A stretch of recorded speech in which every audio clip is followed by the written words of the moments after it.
चलिए हम क्या करेंगे, एक क्रियाकलाप करेंगे। एक क्रियाकलाप करने के लिए आप प्लास्टिक का बॉटल ले सकते हैं, कुछ कीप ले सकते हैं और इस प्रकार से क्या कर सकते हैं, उसमें रस्सी लगा लीजिए। फिर उस रस्सी को कान में रखिए और सीने में रखिए, ठीक है। तो आपको क्या सुनाई देगा, धड़कन सुनाई देगा, ठीक है।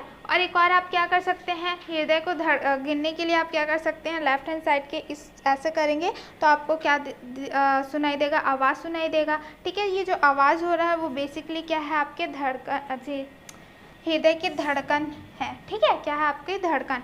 आप जानते हैं कि आपका क्या होता है, हृदय धड़कता है, धड़क रहा है इन द सेंस क्या हो रहा है, ब्लड को फ्लो कर रहा है, ठीक। तो यहाँ पर आपको क्या करना है, एक छोटा सा क्रियाकलाप है। आपको करना क्या है, पहले आपको क्या करना है, नॉर्मल गिन लेना है, ठीक है। क्या करना है, नॉर्मल गिन लेना है कि कितना आपका क्या हो रहा है, 1 मिनट में आपका ये धड़क रहा है, ठीक है। फिर उसके बाद क्या करना है, उसको बोलना है कोई भी विद्यार्थी को कि आप दौड़ो चलो जो भी कार्य करना है। फिर उसके बाद उसके क्या करना है, धड़कन को फिर से ऐसे रिस्ट से लेके उसको आपको काउंट करना है, ठीक है। तो विद्यार्थी का नाम हम कुछ भी लिख सकते हैं, ठीक है, शीला, ठीक।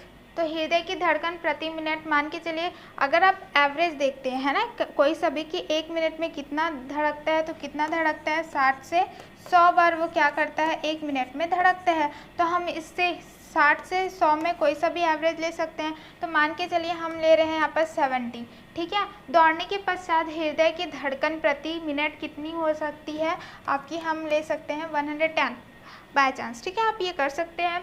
फिर हम दूसरा ले लेंगे क्या, अस्मिता, ठीक है। तो यहाँ पर हम देखते हैं कि इनका कितना है, मान के चलिए 75 है। दौड़ने के बाद इनका कितना हो गया, 105 हो गया, ठीक है। फिर हम देख रहे हैं क्या, रिया, तो इसका हम देख रहे हैं कि कितना है आपका, 72 है। और जब ये दौड़े हैं तो कितना हो जा रहा है, 112 हो जा रहा है, ठीक। तो आप देख सकते हैं कि नॉर्मल कितना रहता है, 60 से 120 धड़कन रहता है ना। लेकिन आप जैसे ही दौड़ रहे हैं तो क्या हो जा रहा है, वो बढ़ जा रहा है। अब ऐसा क्यों होता है, आप दौड़ते हैं तो आपको ज़्यादा ऊर्जा चाहिए रहती है, तो वो क्या करते हैं, वो कहाँ से मिलेगी आपको, ऑक्सीजन से, है ना। जब खाना पचेगा तब आपका क्या होगा, ऊर्जा आपको मिलेगी। तो उसके लिए रक्त को पहुँचाना ज़रूरी हो जाता है। तो क्या करता है, जब आप दौड़ते हैं तो आपको क्या चाहिए, एनर्जी ज़्यादा चाहिए। तो उसके लिए क्या करता है, हृदय और ज़ोरों से धड़कने लगता है ताकि वो जल्दी से क्या कर सके, आपकी सभी कोशिकाएं, सभी अंग में क्या पहुंचाए, रक्त को जल्दी से पहुंचा सके, ठीक है। तो आई होप कि आपको ये क्रियाकलाप और ये समझ में आ गया होगा कि नॉर्मल कितना रहता है आपका, 1 मिनट में कितना धड़कता है, और जब आप कुछ एक्सरसाइज या काम करते हैं तो वो क्यों बढ़ जाता है, ठीक है। तो यहाँ पर क्या हो गया, जितने भी हमने टॉपिक्स अभी पढ़े उससे रिलेटेड फिर से यहाँ पर क्या है, आपका क्वेश्चन दिया हुआ है। तो चलिए इसे डील करते हैं। किसी व्यक्ति का हृदय 1 मिनट में औसत कितनी बार धड़कता है, जैसे मैंने बताया 60 से 100 बार में, ठीक है। दौड़ने के पूर्व और दौड़ने के बाद गिरने पर क्या हृदय की धड़कन समान होती है, नहीं होती है। पहले नॉर्मल होती है, जैसे ही हम दौड़ते हैं तो क्या हो जाती है, वो बढ़ जाती है। तो आई होप कि आपको ये क्वेश्चन और आंसर भी अच्छे से समझ में आ गया होगा और इसमें भी आपको कोई डाउट नहीं है। तो चलिए कंटिन्यू करते हैं। अब हम क्या पढ़ेंगे, हमने यहाँ पर पाचन तंत्र पढ़ लिया, हमने यहाँ पर परिसंचरण तंत्र पढ़ लिया। अब हम पढ़ेंगे क्या, श्वसन तंत्र, ठीक है। तो श्वसन तंत्र पढ़ते हैं। जब हम सांस लेते हैं तब हवा के साथ ऑक्सीजन नाक और श्वास नली से होती हुई फेफड़ों में जाती है। जब भी हम क्या कर रहे हैं, सांस ले रहे हैं तो मुख से कहाँ पर जा रही है आपकी, नाक से भी आप ले सकते हैं, माउथ से भी ले सकते हैं, लेकिन हम लोग मोस्टली किससे लेते हैं, नाक से। और ऑक्सीजन नाक से लेके श्वास नली तक जाती है, फिर श्वास नली से कहाँ चली जाती है, आपके फेफड़े में चली जाती है। और जब सांस छोड़ते हैं तब हवा के साथ कार्बन डाइऑक्साइड इसी मार्ग से शरीर से बाहर निकल जाती है, ठीक है। और इसी प्रकार जब हम क्या कर रहे हैं, ऑक्सीजन युक्त को अंदर ले रहे हैं, कहाँ से, नाक से कहाँ जा रहा है, वो हमारे श्वास नली, कहाँ जा रहा है आपका, श्वास नली में जा रहा है। श्वास नली से कहाँ जा रहा है आपका, फेफड़ों में जा रहा है, ठीक है। कौन सा, O2, ठीक है। लेकिन फिर वही क्या होता है, जब हम करेंगे तो फेफड़ा, ठीक है, फेफड़े से कहाँ जाएगा, श्वास नली, फिर श्वास नली से क्या हो जाएगा, नाक, और इस बार जो बाहर निकलेगा वो क्या रहेगा, आपका कार्बन डाइऑक्साइड रहेगा। तो क्या होता है, वो सेम आपका रहेगा, नाक से श्वास नली, श्वास नली से फेफड़ा, फिर फेफड़े में क्या रहेगा आपका, क्या बोलते हैं, ऑक्सीजन आ जाता है, और कार्बन डाइऑक्साइड वाला क्या होता है, फेफड़ों से श्वास नली और नाक के थ्रू क्या हो जाता है, आपका कार्बन डाइऑक्साइड वाला जो हवा है वो बाहर निकल जाता है। फेफड़ों से ऑक्सीजन को शरीर के सभी अंगों तक ले जाना और अंगों से कार्बन डाइऑक्साइड को फेफड़ों तक लाना, ये दोनों कार्य रक्त करता है। ठीक है, तो फेफड़ों से ऑक्सीजन को शरीर के सभी अंग में ले जाने का काम कौन करेगा, रक्त, और अंगों से कार्बन डाइऑक्साइड को फेफड़ों तक लाने में दोनों कार्य कौन करता है, रक्त ही करता है। ले जाने का भी काम कौन करेगा, रक्त करेगा, आपका क्या बोलते हैं, और छोड़ने का भी काम कौन करेगा, आपका रक्त ही करता है। जैसे हमने परिसंचरण में पढ़ा था, है ना, वैसे ही कौन करेगा, आपका रक्त करता है, ये ध्यान में रखिएगा। तो चलिए इसे कंटिन्यू करते हैं। ये देखिए यहाँ पर है आपका श्वसन तंत्र, तो उसमें क्या रहता है, आपका नासा छिद्र है, फिर उसके बाद आपका श्वास नली है, फिर आपका फेफड़े हैं, और फिर ये आपका डायफ्राम है। ठीक है, ये क्या रहता है, आपका मांसल रहता है, डायफ्राम। इस प्रकार से जब आप सांस लेते हैं और सांस छोड़ते हैं तो इसमें क्या रहता है, ये भूमिका निभाता है।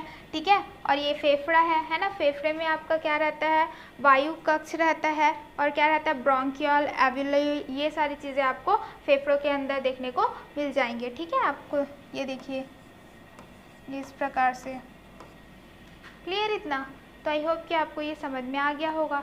तो आपका जो श्वसन तंत्र क्या क्या से बना हुआ है, नासा छिद्र से, श्वासन नली से, आपका फेफड़े से।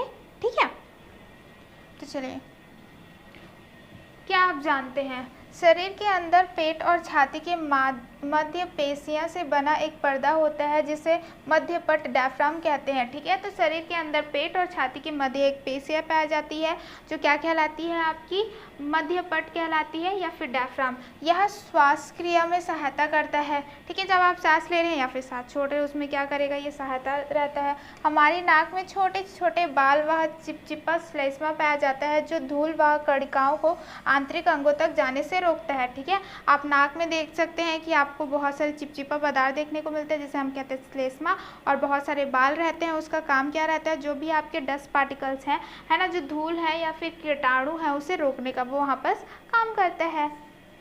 आई होप कि आपको ये समझ में आ गया होगा और आपको कोई भी डाउट इसमें नहीं है। ठीक है, तो चलिए हम क्या करेंगे, क्रियाकलाप करेंगे। क्रियाकलाप के लिए हम क्या कर लेंगे, यहाँ बस हम क्या करेंगे, एक बोतल ले लेंगे, बोतल का क्या है, नीचे को काट के हम उसमें क्या करेंगे, गुब्बारा डाल देंगे। ठीक है, फिर गुब्बारे में, और यहाँ पर जो ढक्कन उसमें एक छेद करेंगे, उसमें एक रिफिल डालेंगे, रिफिल में क्या करेंगे, हम गुब्बारा को डाल देंगे। ठीक है, तो अब हमको करना क्या है, देखिए जब हम क्या कर रहे हैं, कटे गुब्बारे का रबड़ है ये, तो हम उसे खींच रहे हैं।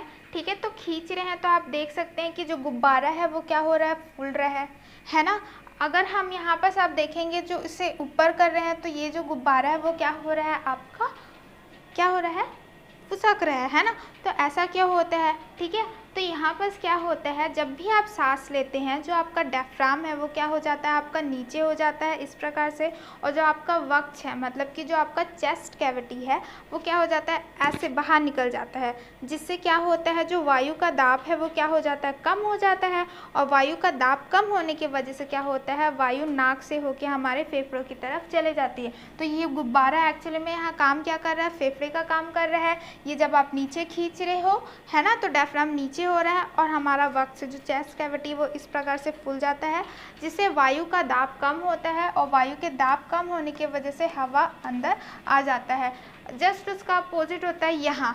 अब क्या करते हैं, जब हम सांस छोड़ते हैं जो ये डायफ्राम है वो ऊपर की तरफ इस प्रकार हो जाता है, और जो हमारा चेस्ट कैविटी है वो अंदर की तरफ इधर, है ना। तो अब यहाँ का दाब हो गया, बढ़ गया। अब दाब बढ़ने की वजह से क्या हो जाता है, आपका जो कार्बन डाइऑक्साइड वाला है वो क्या हो जाता है, बाहर बढ़ जाता है।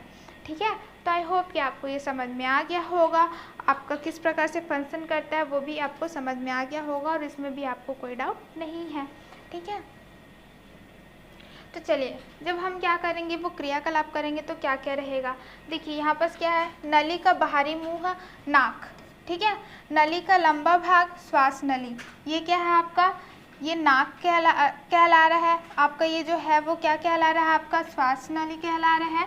ठीक है, फिर आता है गुब्बारा, एक फेफड़ा का है, पेंदी पर बंधा गुब्बारा, कटा हुआ गुब्बारा डायफ्राम है, और जो बॉटल है वो आपका शरीर है। ठीक है, तो उसको हम लोगों ने इस प्रकार से क्या किया हुआ है, आपका कंपेयर किया गया है।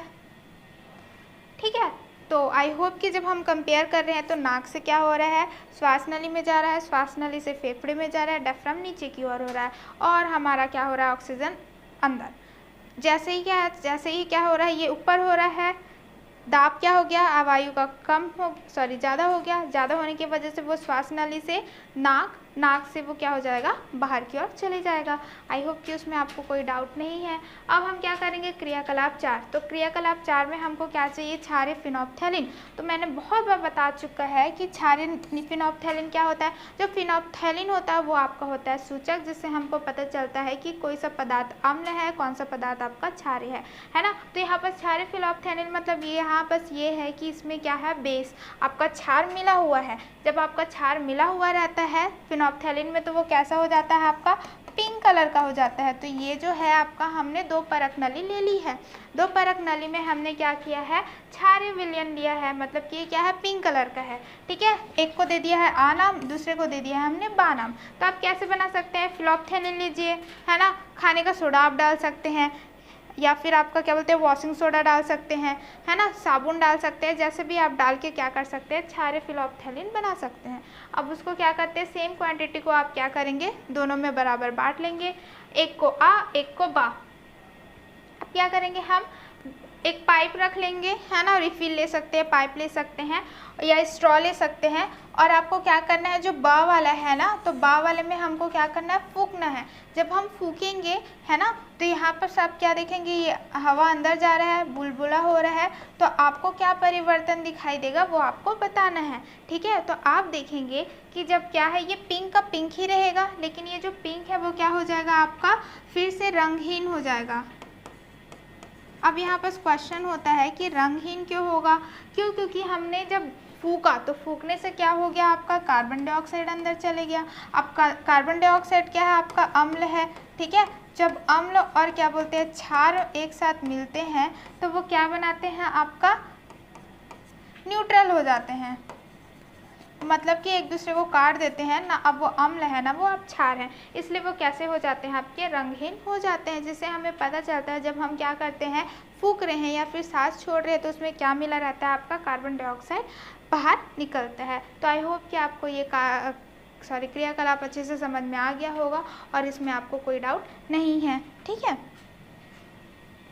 तो यहाँ पर परिवर्तन, परक नली में होने वाले परिवर्तन, परक नली आ में कोई भी परिवर्तन नहीं होगा। क्यों नहीं होगा,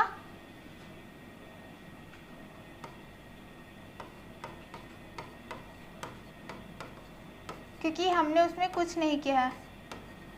ठीक है, जैसे ही हमने बा वाले में फूका तो वो क्या हो गया, आपका रंगहीन हो गया। रंगहीन क्यों हो जाएगा, क्योंकि उसमें कार्बन डाइऑक्साइड है, वो दोनों आपस में मिल जाएंगे और उसे न्यूट्रल कर देंगे। तो आई होप कि आपको ये क्रियाकलाप और ये सारणी है वो अच्छे से समझ में आ गया होगा, इसमें कोई डाउट नहीं है। तो जितने भी हमने क्या किया है, अभी श्वसन तंत्र के बारे में पढ़ा है, उससे रिलेटेड कुछ क्वेश्चन है, तो चलिए उसे हम क्या करते हैं, डील करते हैं।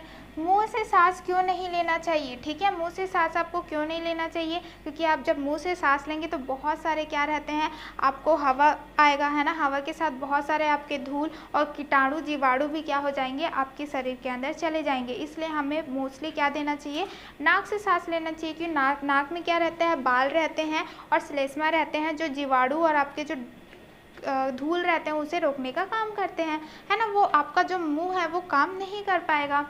शरीर के सभी भागों में ऑक्सीजन कैसे पहुंचती है ना, तो ऑक्सीजन कैसे पहुंचती है, चाहे वो अंग से क्या होता है, हृदय में जाना हो, या हृदय से आपका अंग में जाना हो, किससे पहुंचता है, रक्त से, है ना। तो यहाँ पर क्या आंसर हो जाएगा, रक्त हो जाएगा।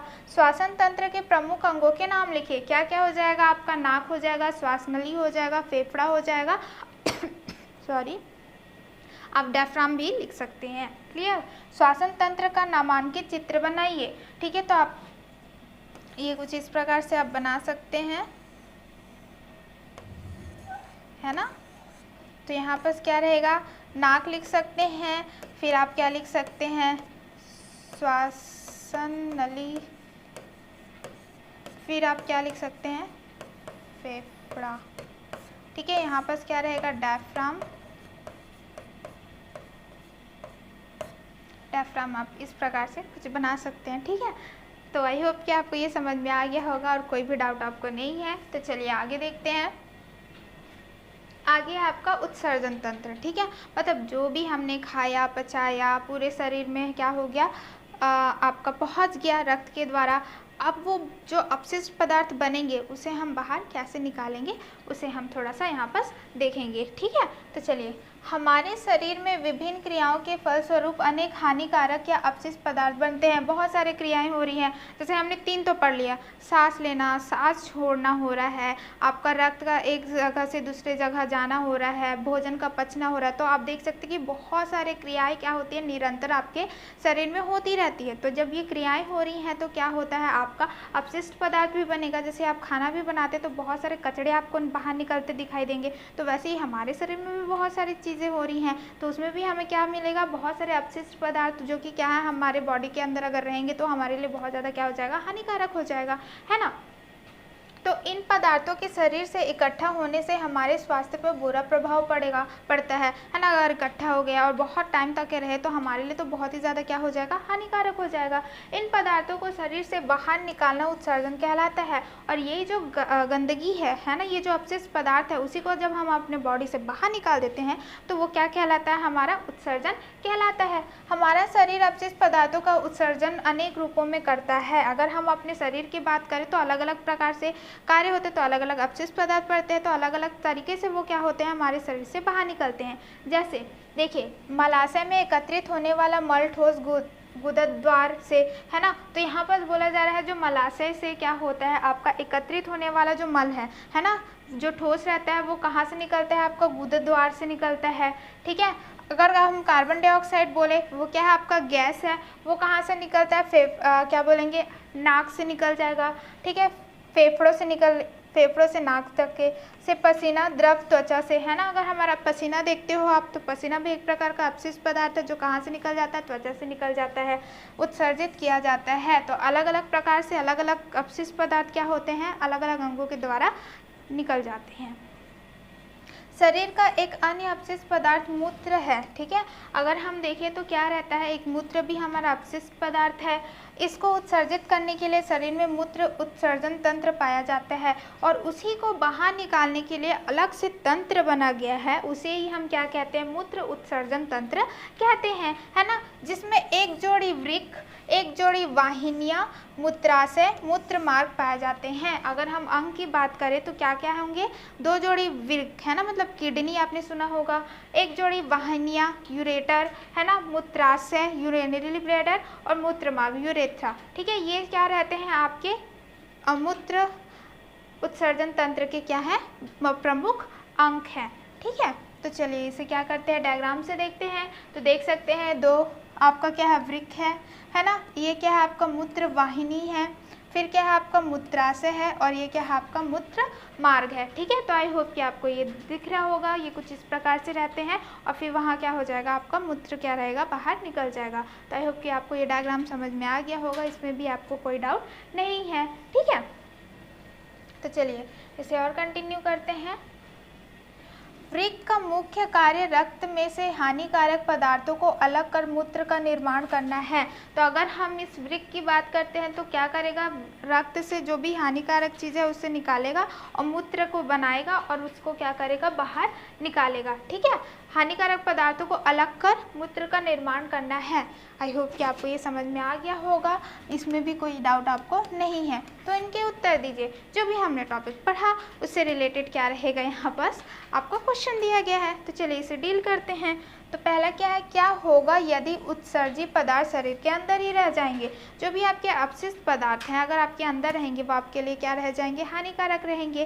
क्यों, क्योंकि वो क्या है, हमारे बॉडी में जम जाएंगे और हमें बहुत सारे क्या हो जाएंगे, स्वास्थ्य से रिलेटेड बीमारियां हो जाएंगी, ठीक है। शरीर से बाहर निकाले जाने वाले अपशिष्ट पदार्थ कौन कौन से हैं, तो हमने देखा मल है, पसीना है, कार्बन डाइऑक्साइड है, मूत्र है ना। ये सारे क्या है, हमारे अपशिष्ट पदार्थ है जो हम समय समय से क्या करते हैं, हमारे शरीर से बाहर निकालते हैं। उत्सर्जन तंत्र के प्रमुख अंग के नाम बताइए, क्या क्या है, वृक्क है ना, मूत्र वाहिनी है, आपका क्या बोलते हैं, मूत्राशय है, और फिर मूत्र मार्ग है, ठीक है। ये क्या है, आपके प्रमुख अंग है। उत्सर्जन तंत्र का नामांकित चित्र बनाइए। तो आप क्या कर सकते हैं, 2 वृत्त बना सकते हैं फिर कुछ इस प्रकार से, जो क्या करेगा रहता है, ठीक है। इस प्रकार से ये वृक्क है, ये मूत्र वाहिनी है, ये आपका मूत्राशय है, ये क्या है आपका मूत्रमार्ग। तो आप सिंपल से ऐसे भी आप बना सकते हैं। तो आई होप कि आपको ये समझ में आ गया होगा और इसमें आपको कोई भी डाउट नहीं है। तो चलिए कंटिन्यू करते हैं। यदि हमारे शरीर के सभी अंग अपना अपना कार्य ठीक से करते हैं तो हमारा शरीर स्वस्थ रहता है। किसी एक अंग के कार्यों में गड़बड़ी शरीर को अस्वस्थ बना देती है। तो हमने क्या देखा है, अलग अलग अंग रहते हैं, अलग अलग कार्य करते हैं और सब मिलजुल कर करते हैं। अगर इसमें एक भी खराब होता है या फिर वो मिलजुल के काम नहीं कर पाते हैं तो हमारा शरीर क्या हो जाता है, बीमार पड़ जाता है ना।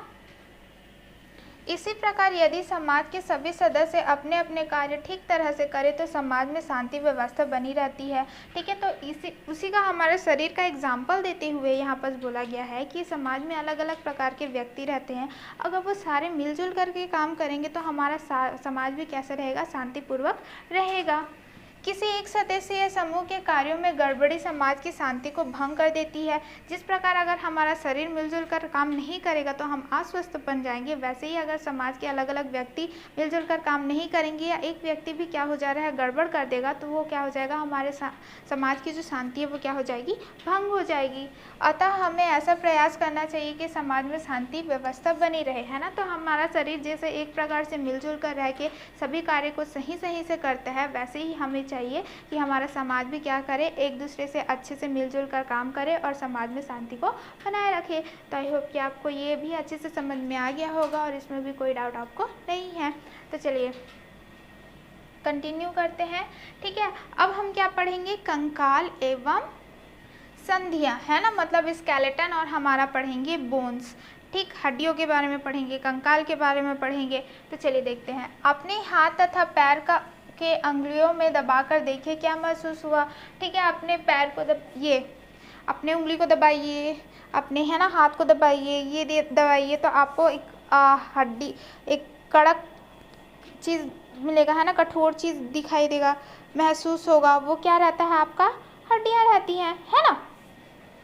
ऐसा अनुभव हुआ कि आपकी उंगलियों किसी कठोर वस्तु को दबा रही हैं। आप दबा के देखिए, कठोर वस्तु है, ये कठोर संरचनाएं हड्डियां या फिर अस्थियां हैं, ठीक है। ये जो कठोर चीज़ आपको महसूस हो रही है वही क्या है, आपकी हड्डियां हैं।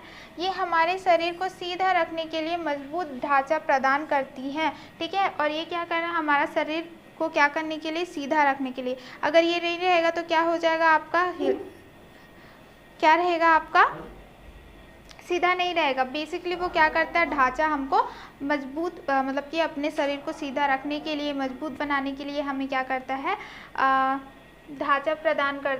ढांचा और क्या बोलते हैं, स्थिरता प्रदान करता है। हड्डियों के इस ढांचे को कंकाल कहते हैं और इसे ही हम क्या कहते हैं, कंकाल कहते हैं ना। आपका क्या रहेगा, जैसे आप देखते हैं छड़, है ना, छड़ जब घर बनता है तो छड़, नींव रखा जाता है, छड़ रखा जाता है, उसमें फिर सीमेंट बना के पूरा दीवार बनाया जाता है। तो वैसे ही हमारे बॉडी को बनाने के लिए हमारा कंकाल है। फिर कंकाल के अंदर फिर क्या रहता है आपका, फिर उसमें जो भी मसल्स हैं, फिर आपकी जो अंग है उसे रखा जाता है, ठीक है। तो ये हमारा कंकाल क्या है, हड्डियों का इस ढांचा को क्या कहते हैं, हम कंकाल कहते हैं।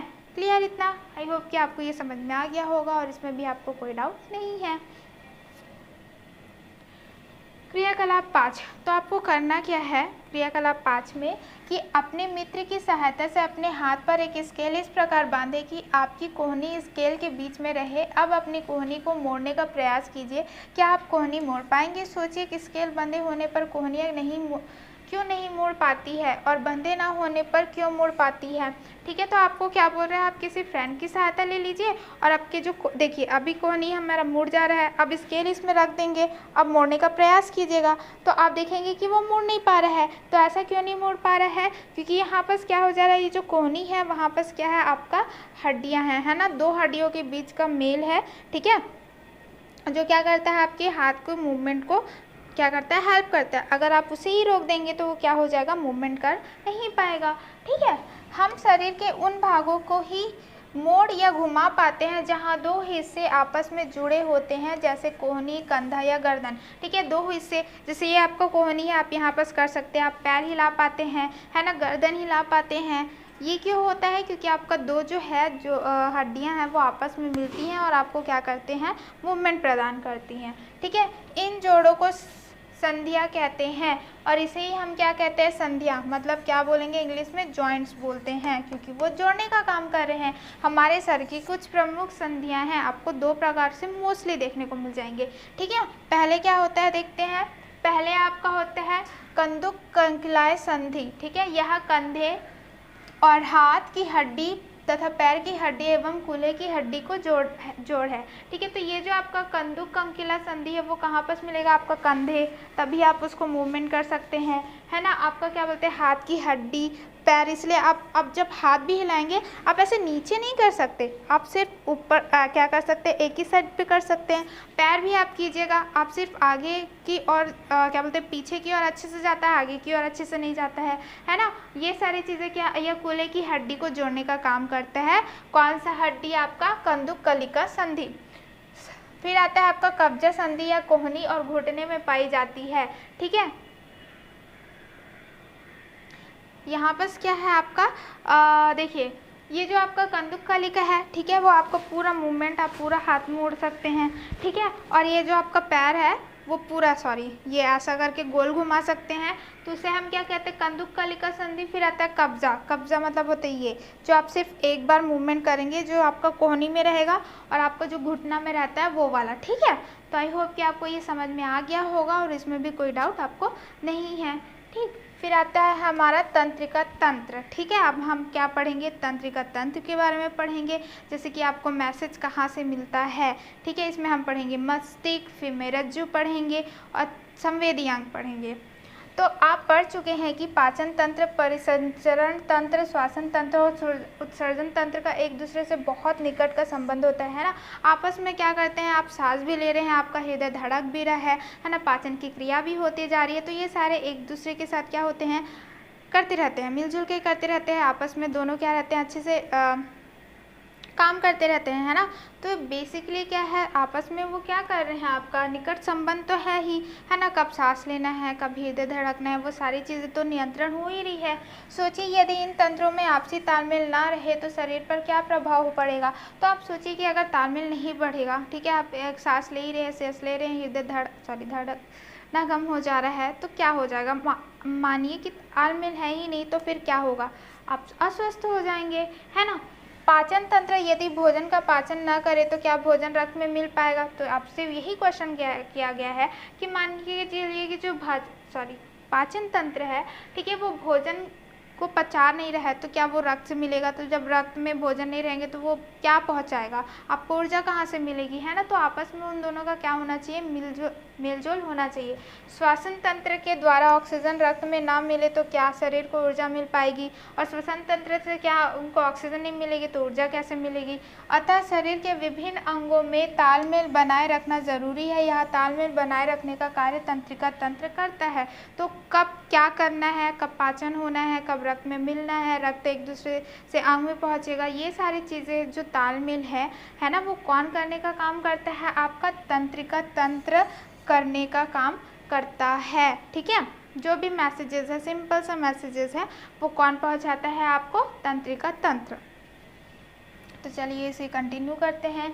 तो ये हो गया आपका क्या, मस्तिष्क, है ना। तंत्रिका तंत्र के प्रमुख अंग कौन कौन से हैं, आपके मस्तिष्क, फिर आता है मेरुरज्जु, फिर आता है आपका तंत्रिकाएं, है ना। ये आपका क्या है, तंत्रिकाएं हैं, नर्व सेल्स हैं। तंत्रिकाएं को क्या बोलते हैं, नर्व सेल्स बोलते हैं। ये भी एक प्रकार का कोशिका है जो क्या करेगा, आपके मैसेज को एक अंग से दूसरे अंग तक पहुंचाने का काम करेगा। तो आई होप कि आपको ये डायग्राम अच्छे से समझ में आ गया होगा और इसमें भी कोई डाउट नहीं है। देखिए, मस्तिष्क, मेरुरज्जु, तंत्रिकाएं, संवेदी अंग, ठीक है। आप खेलते हैं, पढ़ते हैं, सवाल हल करते हैं, ये सभी कार्य आप सोच समझकर अपनी इच्छा के अनुसार करते हैं। इन पर मस्तिष्क का नियंत्रण होता है। आप खेल रहे हैं, पढ़ रहे हैं, कुछ भी सोच समझ के काम कर रहे हैं कि चलिए अभी पढ़ लेते हैं, फिर थोड़ी देर बाद खेल लेते हैं, ये सारा क्या हो रहा है, कौन नियंत्रण करता है, आपका मस्तिष्क क्या करेगा, आपका नियंत्रण करता है। जो भी आपका सोच समझ के होता है वो जो आप खुद से करते हैं। फिर कुछ क्रियाएं हम बिना सोचे समझे करते हैं, जैसे आपके पैर जब कांटा गड़ जाता है ना, कांटा गड़ जाता है, आप अपना पैर तुरंत ऊपर उठा लेते हैं। यह कार्य उसी प्रकार तेजी से होता है जैसे बिजली का बटन दबाते ही बल्ब जल उठता है ना। तो यहाँ बस क्या हो रहा है, आई होप कि ऊपर समझ आ गया होगा। जो भी आप सोच समझ के करते हैं, खुद से करते हैं, वो उसका नियंत्रण कौन करता है, आपका मस्तिष्क करता है। लेकिन कुछ कार्य ऐसे होते हैं जो बिना सोचे समझे खुद से हो जाते हैं, जैसे पलक का झपकना, आपके आगे कोई मारेगा तो पलक का झपकना, या फिर आपका साइड हो जाना, या फिर क्या होता है कांटा आपको चुभता है तो तुरंत से आपका पैर उठ जाता है ना। ये क्या होते हैं, और ये जब बिना सोचे समझे जो कार्य होता है वो बहुत ही कम समय में होता है। जैसे ही आप स्विच ऑन करते हैं तो बल्ब का जल जाना है ना। तो ये क्या होता है, इन क्रियाओं पर मस्तिष्क का नहीं मेरुज्जु का नियंत्रण होता है। तो ये बेसिकली आप मस्तिष्क से नहीं, किससे करते हैं, मेरुज्जु है ना। मेरुज्जु आपको क्या करता है, मैसेज देता है। जो बिना सोचे समझे काम होता है वो किसका कार्य रहता है, नियंत्रण कौन करता है, आपका मेरुज्जु करता है। मस्तिष्क और मेरुज्जु से धागे के समान अनेक संरचनाएं निकलकर संवेदी अंगों और शरीर के अन्य भागों में फैली होती है। इन्हें तंत्रिकाएं कहते हैं, सूचनाओं का आदान प्रदान करती है। तो आप मेरुज्जु और क्या बोलते हैं, मस्तिष्क से बहुत सारे आप देख सकते हैं तंत्रिकाएं निकल रही हैं, है ना। आपका जालनुमा दिखाई दे रहा है, ये सारे क्या आपके तंत्रिकाएं रहते हैं। और जो भी आपका सूचना का क्या होता है, आदान प्रदान होता है, वही क्या करता है, आपको तंत्रिकाएं काम करती है ना। मस्तिष्क से दूसरे अंगों तक पहुंचना और अंग से मस्तिष्क तक या मेरुज्जु तक के जो सूचना पहुंचती है वो सारे कार्य किसके होते हैं, तंत्रिकाएं के होती हैं। वही क्या करती है, सारे सूचनाओं का आदान प्रदान करने में सहायता करती है। तो आई होप कि आपको ये समझ में आ गया होगा। अब देखते हैं कि संवेदी अंग क्या होते हैं। आप जानते हैं कि हमें आँखों से प्रकाश का, कानों से ध्वनि का, नाक से गंध का और त्वचा से स्पर्श का अनुभव होता है। अतः आँखें, नाक, कान, जीभ और त्वचा हमारे संवेदी अंग है। ठीक है, देखिए आँख से आप देखने का काम करते हैं, कान से सुनने का, नाक से सूंघने का, है ना। जीभ आपका जो मुख रहता है जैसे स्वाद का, है ना, आपका अनुभव करवाती है। त्वचा से स्पर्श का, तो ये सारी चीज़ें क्या होती हैं, आपकी संवेदी, क्योंकि आपको क्या कर रही है, कुछ महसूस करवा रही है। तो ये सारे किसके अंदर आ जाती है, आपकी संवेदी, सेंस जिसे हम बोलते हैं, है ना। 5 सेंस होते हैं, क्या क्या, आई, आँख, नाक, कान, जीभ और त्वचा, ये सारे क्या हैं, आपके संवेदी अंग हैं। ठीक है, अब जो भी हमने पढ़ा है उससे रिलेटेड फिर से क्वेश्चन है, चलिए इसे डील करते हैं। शरीर में सूचनाओं का आदान प्रदान करने वाले धागों को क्या कहते हैं, क्या कहेंगे, तंत्रिकाएं कहते हैं, है ना। जो तंत्रिकाएं हैं वही क्या करती हैं, सारे सूचनाओं का आदान प्रदान करती हैं। तंत्रिका तंत्र के प्रमुख अंगों एवं संवेदी अंगों के नाम लिखिए। तंत्रिका तंत्र में सबसे पहले है आपका मस्तिष्क, फिर मेरुज्जु, फिर आता है आपका तंत्रिकाएं। और अगर हम संवेदी अंग बोले तो क्या हो जाएगा, आँख, नाक, जीभ, त्वचा और कान। ठीक है, तंत्रिका तंत्र का स्वच्छ नामांकित चित्र बनाइए। तो आप ब्रेन बना सकते हैं, ये मेरुज्जु बना सकते हैं, और बॉडी बना के क्या कर सकते हैं, जाल फैला सकते हैं और उसका नाम लिख सकते हैं। ठीक है, ये थोड़ा सा हार्ड है तो आप इसे आप खुद बना लीजिएगा। ठीक है, तो चलिए आगे देखते हैं प्रजनन तंत्र। ठीक है, ये हमारा क्या है, लास्ट टॉपिक है। क्या होता है प्रजनन तंत्र, प्रजनन मतलब क्या होता है, अपने ही जैसे एक को प्रोड्यूस करना, है ना। तो देखते हैं, आपने पढ़ा है कि सभी जीवधारी प्रजनन क्रिया द्वारा अपने समान जीव उत्पन्न करते हैं, है ना। तो क्या होता है, प्रजनन एक क्रिया होता है जिसमें क्या करते हैं, जितने भी जीवधारी हैं वो अपने ही समान क्या करते हैं, एक जीव को उत्पन्न करते हैं। पौधा है तो पौधा, बिल्ली है तो बिल्ली, कुत्ता है तो कुत्ता, है ना। मुर्गी के अंडे चूजे निकलती हैं, है ना। मुर्गी के अंडे से क्या निकलती है, चूजे निकलती हैं, और चूजे बाद में मुर्गी बन जाती हैं, जो बड़े होकर मुर्गा या मुर्गी बन जाते हैं। कुछ जीव बच्चों को जन्म देते हैं, जैसे बिल्ली, कुत्ता, मनुष्य आदि, है ना। तो कुछ क्या होते हैं, वो तो अंडा दे दी, कुछ क्या होते हैं डायरेक्ट बच्चे पैदा करते हैं, जैसे क्या है आपका बिल्ली, कुत्ता, मनुष्य, है ना। नर में मुख्य प्रजनन अंग वृषण और मादा में अंडाशय होता है। अगर हम क्या बोलते हैं, प्रजनन तंत्र की बात करते हैं तो क्या होता है, वृषण होता है, ठीक है, नर में, और मादा में क्या रहता है, अंडाशय रहता है। क्या है, ये आपका प्रजनन अंग है। ठीक है, नर और मादा में। तो आई होप कि आपको यहाँ पर समझ में आ गया होगा, है ना, कि श्वसन तंत्र क्या है, प्रजनन तंत्र क्या है, परिसंचरण तंत्र क्या है, आपका तंत्रिका तंत्र क्या है। ये सारी चीज़ें आपको बहुत अच्छे से समझ में आ गया होगा और इसमें कोई भी डाउट आपको नहीं है। तो यहाँ पर हमारा चैप्टर होता है कंप्लीट। तो चलिए हम क्या करते हैं, क्विक रिवीजन करते हैं। क्विक रिवीजन में हम देखेंगे कि हमने क्या क्या इस चैप्टर से सीखा है। ठीक है, ठीक है। तो सभी जंतुओं का शरीर अंग तंत्रों से मिलकर बना होता है। तो जितने भी आप जंतुओं को देखेंगे तो वो सारे जो उनके शरीर हैं, है ना, अंग है, अंग से क्या बनता है, अंग तंत्र, और बहुत सारे अंग तंत्र से क्या बनता है, आपके जंतुओं का शरीर बनता है। मनुष्य में पाए जाने वाले प्रमुख अंग तंत्र हैं। ठीक है, अगर हम मनुष्य की बात करते हैं तो उसमें हमको क्या क्या प्रमुख अंग तंत्र देखने को मिलेगा। पाचन तंत्र जो पाचन क्रिया करता है, परिसंचरण तंत्र जो रक्त को एक से दूसरी जगह ले जाने का काम करेगा, श्वसन तंत्र, श्वसन तंत्र में हमारा ऑक्सीजन और कार्बन डाइऑक्साइड वाला कार्य होगा, उत्सर्जन तंत्र जिसमें हम क्या करेंगे, जो भी अपशिष्ट पदार्थ है वो बाहर निकलेगा, तंत्रिका तंत्र, है ना, जो भी हमारा क्या रहेगा, सूचना का जो आदान प्रदान है वो वाला रहेगा, प्रजनन तंत्र अपने ही जैसे क्या करना, एक जीव का उत्पन्न करना, वो क्या किस में आएगा, आपका प्रजनन तंत्र में आएगा। नेक्स्ट देखते हैं, पाचन क्रिया में भोजन का अंतग्रहण, पाचन, अवशोषण तथा मल त्याग सम्मिलित है। अगर हम देखते हैं कि पाचन क्रिया की बात करते हैं तो अंतर्ग्रहण मतलब कि खाना को मुख में लेना, फिर उसका पाचन होना, पाचन होने के बाद जो आंत के दीवारें हैं उससे अवशोषण होना पदार्थों का, तथा उससे जो अपचित पदार्थ मल मिलता है, निकलता है, उसे क्या होता है, बाहर निकालना, किस में आता है, आपका पाचन क्रिया में आता है। ठीक है, फिर आता है पचे हुए भोजन का अवशोषण आंत के द्वारा होता है। ठीक है, ये क्या होता है, आपका जो भोजन, पचे हुए भोजन है उसको कौन अवशोषण करता है, आपका आंत, छोटी आंत क्या करता है, अवशोषण करता है। सांस अंदर लेने तथा बाहर छोड़ने का कार्य फेफड़ों तथा डायफ्राम की सहायता से किया जाता है। ठीक है, अगर हमको सांस लेना है या सांस छोड़ना है, वो डायफ्राम और आपका जो फेफड़े होते हैं उनकी सहायता से ही ये संपन्न होता है। परिसंचरण तंत्र का कार्य है उपयोगी पदार्थों को रक्त के माध्यम से शरीर के विभिन्न अंगों, ठीक है, अगर हम परिसंचरण तंत्र की बात करते हैं तो उसका कार्य क्या रहता है, जितने भी उपयोगी पदार्थ होते हैं उसे क्या रक्त के द्वारा सभी अलग अलग अंगों तक पहुंचाना और अनुपयोगी पदार्थों को उत्सर्जित अंगों तक ले जाना, और जो भी अनुपयोगी रहते हैं उसे जो उत्सर्जित अंग रहते हैं वहां तक लेके जाना। अगर त्वचा से पसीना निकल रहा है तो वहां पर लेके जाएगा उसे। ठीक है, तो ये सारे कार्य कौन करता है, आपका परिसंचरण तंत्र के द्वारा किया जाता है। तो आई होप कि आपको ये सारे पॉइंट्स अच्छे से समझ में आ गए होंगे और इसमें आपको कोई भी डाउट नहीं है। तो चलिए इसे कंटिन्यू करते हैं।